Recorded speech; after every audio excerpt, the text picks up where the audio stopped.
શ્લોક ધવલભાઈ પંડ્યા છે. હું ધોરણ 4 માં અભ્યાસ કરું છું. હું આજે સમુદ્ર વિશે કહીશ. સમુદ્ર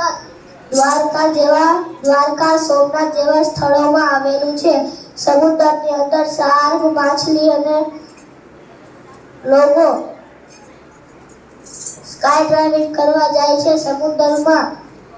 સમુદ્ર બહુ ઊંડું હોય છે.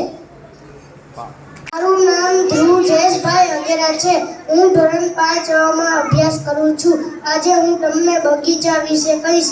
બગીચામાં હિંચકા, લપસણા તેવું બધું હોય છે.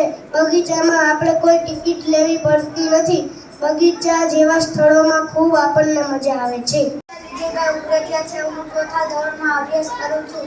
મારી શાળાનું નામ ડૉક્ટર જીવરાજ મહેતા પ્રાથમિક શાળા નંબર 89B છે.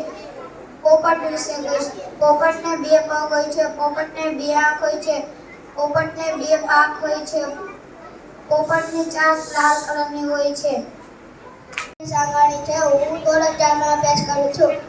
મારી શાળાનું નામ ડૉક્ટર જીવરાજ મહેતા પ્રાથમિક શાળા નંબર 89B છે. હું આજે તમને ગાય વિશે કહીશ. ગાય 4 પગવાળું પ્રાણી હોય છે. ગાય 360 મીટર ઊંચું જોઈ શકે છે. ગાય આપણી માતા છે. ગાયને 2 આંખ હોય છે. ગાયને 2 શિંગડા હોય છે.